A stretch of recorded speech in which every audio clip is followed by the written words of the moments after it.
तो दोस्तों इस वीडियो को देखने के बाद आपका कंप्यूटर के कंपोनेंट्स के ऊपर में कुछ भी डाउट रहेगा वो क्लियर हो जाएगा।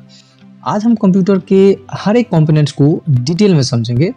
अगर आप एक बिगिनर हैं या टेक लवर हैं तो ये वीडियो आपके लिए बहुत इंफॉर्मेटिव होने वाला है। तो चलिए बिना देरी किए शुरू करते हैं। नमस्कार दोस्तों, मैं जय किशन आपका स्वागत करता हूँ। तो दोस्तों आज के इस टेक वीडियो में सबसे पहले हम लोग बात कर लेते हैं मॉनिटर्स के बारे में। मॉनिटर वह स्क्रीन होती है जिस पर हम टेक्स्ट, इमेज, वीडियोस और ग्राफिक्स देखते हैं। यह एक आउटपुट डिवाइस है। मॉनिटर के बहुत सारे टाइप्स हैं जिसमें सबसे पहले आता है LCD यानी कि लिक्विड क्रिस्टल डिस्प्ले।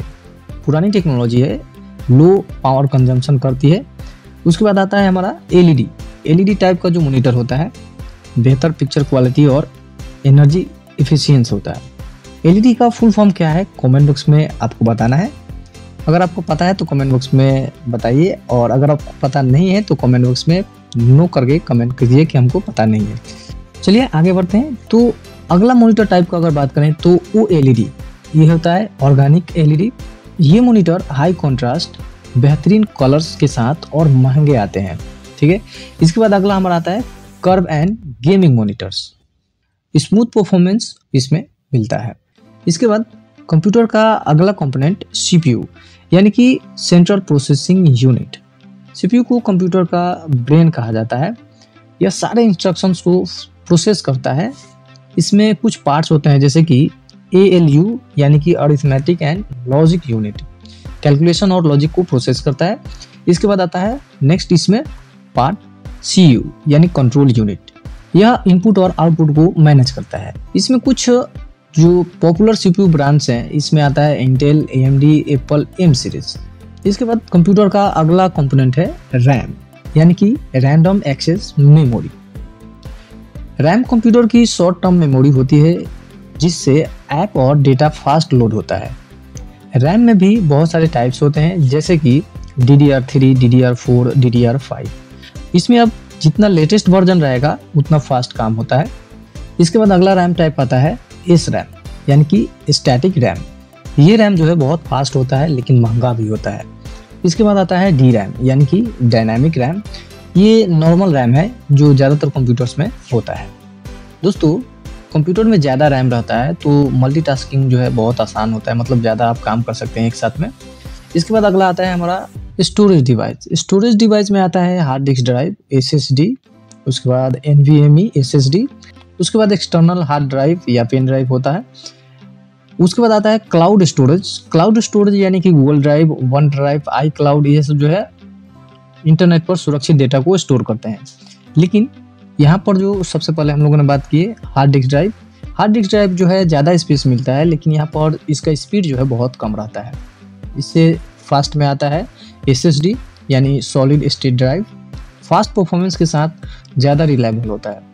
स्टोरेज में SSD से भी ज़्यादा यहाँ पर तेज़ में काम करता है NVMe SSD, जो सबसे तेज़ होता है और बहुत महंगा भी होता है।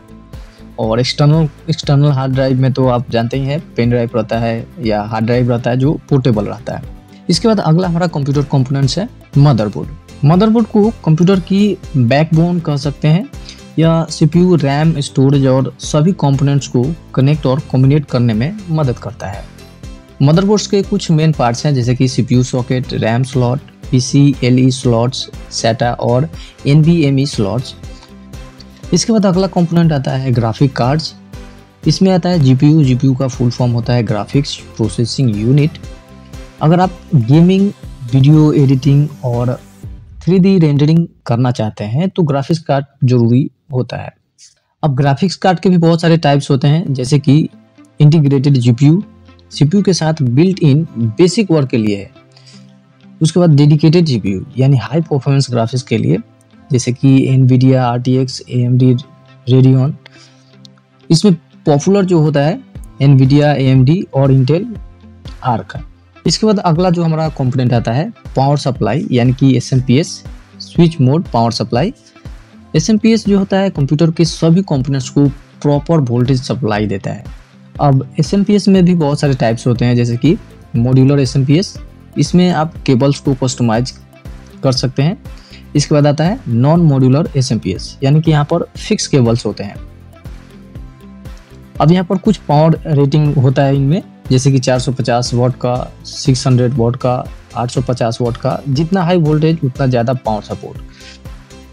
इसके बाद हमारा अगला कंपोनेंट आता है इनपुट डिवाइस। इनपुट डिवाइसेस में हमारा कीबोर्ड होता है, माउस होता है मेन, और भी है। माउस में ऑप्टिकल माउस जो होता है लाइट सेंसर से काम करता है, और एक होता है गेमिंग माउस, एक्स्ट्रा बटन्स और हाई DPI के साथ रहता है। तो अगला हमारा जो कंपोनेंट है आउटपुट डिवाइस। आउटपुट डिवाइस में सबसे पहले हम लोगों ने तो फर्स्ट में मॉनिटर के बारे में जाने हैं। आउटपुट में और आता है जैसे कि स्पीकर्स, हेडफोन्स, उसके बाद प्रिंटर्स। तो स्पीकर और हेडफोन्स जो है ये ऑडियो आउटपुट के लिए है। उसके बाद प्रिंटर जो है हार्ड कॉपी निकालने के लिए। इसके बाद आता है अगला हमारा कंपोनेंट कूलिंग सिस्टम में। कूलिंग सिस्टम में आता है फैंस और लिक्विड कूलिंग। ज़्यादा हीट से बचने के लिए कूलिंग सिस्टम ज़रूरी होता है। कूलिंग का भी बहुत सारा टाइप है, जैसे कि एयर कूलिंग, इसमें फ़ैन होता है, ये बजट फ्रेंडली होता है, बहुत लो कॉस्ट में मिल जाता है। उसके बाद आता है लिक्विड कूलिंग, हाई परफॉर्मेंस रहता है इसमें, लेकिन ये लिक्विड कूलिंग जो है गेमिंग पीसीज के लिए बेस्ट रहता है। उसके बाद आता है अगला हमारा नेटवर्किंग और कंपोनेंट्स। अगर आपको इंटरनेट और कनेक्टिविटी चाहिए तो ये कंपोनेंट्स ज़रूरी होते हैं, जैसे कि वाईफाई कार्ड, लैन पोर्ट, ये जो है इंटरनेट कनेक्शन के लिए होता है। उसके बाद राउटर एंड मॉडेम, वायरलेस और वायर्ड नेटवर्क सेटअप के लिए। उसके बाद आता है ब्लूटूथ एडेप्टर, वायरलेस कनेक्टिविटी के लिए। तो ब्लूटूथ से आप बहुत सारे डिवाइस को कनेक्ट कर सकते हैं, जैसे कि हेडफोन्स वगैरह। तो इस वीडियो में मैंने कंप्यूटर के जितने भी कंपोनेंट्स हैं उन सभी के बारे में मैंने इस वीडियो में बता दिया हूँ। तो आशा करता हूँ दोस्तों कि कंप्यूटर के कंपोनेंट्स के ऊपर में आपका जो भी डाउट्स है वो क्लियर हो गए होंगे। और अगर आपका कोई डाउट है तो कमेंट बॉक्स में ज़रूर बताइए। तो इस वीडियो को हम लोग यहीं पर स्टॉप करते हैं। अगर वीडियो अच्छा लगा हो तो वीडियो को लाइक कीजिए और दोस्तों के साथ में भी शेयर कीजिए। और अगर अभी तक हमारे चैनल को सब्सक्राइब नहीं किए तो हमारे चैनल को भी सब्सक्राइब कर लीजिए, क्योंकि टेक्नोलॉजी से जुड़े इसी प्रकार के और भी बहुत सारे वीडियोज मैं लेकर के आता रहूँगा। तो मिलते हैं दोस्तों अगली वीडियो में। जय हिंद।